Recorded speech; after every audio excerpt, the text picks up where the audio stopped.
Les Misérables by Victor Hugo. Part 1, Fantine. Book 1, An Upright Man. Chapter 3, A Hard Office for a Good Bishop. Although he had converted his carriages into alms, the bishop did not on this account neglect his pastoral duties. Dinan was a rugged diocese, with very little flat land, many mountains, and, as we have seen, very few roads. It contained 32 curacies, 41 vicarages, and 285 chapels of ease and sub-curacies. To visit them all was a large undertaking, but the bishop accomplished it. He went on foot to nearby places, by carrier's cart to places on the plain, and by pack mule into the hills. As a rule, the two women accompanied him, but when the journey was too difficult, he went alone. He arrived one day at Senez, a former episcopal city, riding a donkey, his means at that moment being so scanty that he could afford no other conveyance. The mayor, welcoming him at the gates of the residence, watched with shocked eyes while he dismounted, and laughter arose from a few citizens who were standing by. "Gentlemen," said the bishop, "I know what has outraged you. You find it arrogant in a simple priest that he should be mounted like Jesus Christ. Let me assure you that I do it from necessity, not from vanity." He was gentle and indulgent on these tours of office, preaching less than he talked. He treated no virtue as though it were beyond ordinary reach, nor did he use far-fetched reasoning and examples. To the people of a district which dealt harshly with its poor, he would quote the example of their neighbors. Take the people of Briançon.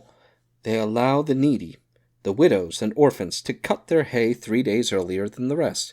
When their homes are in ruins, they repair them for nothing. And so that is a region blessed by God. In the past 100 years, they have not had a single murder.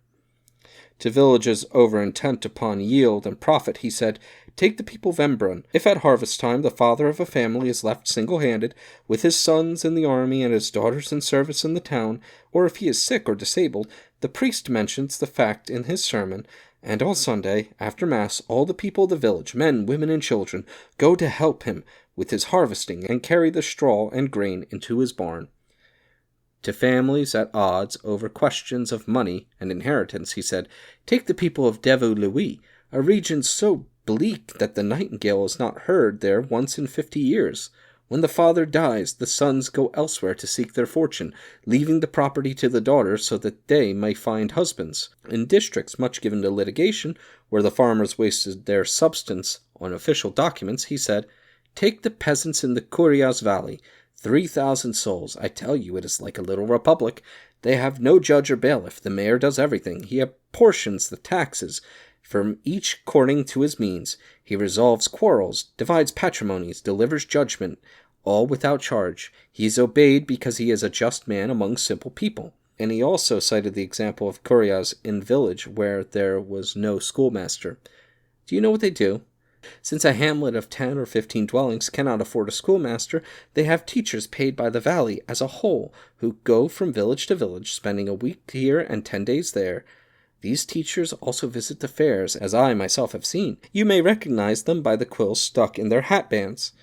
Those who only teach reading wear a single quill. Those who teach reading and arithmetic wear 2 quills, and the teachers of reading, arithmetic, and Latin wear 3. Those last are very learned men, but how shameful it is to be ignorant. You should do as they do in Querias. That was how he talked, gravely and paternally, inventing parables when no example came to hand, going straight to the point with little phrase-making and frequent imagery, using Christ's own eloquence, persuaded and persuading.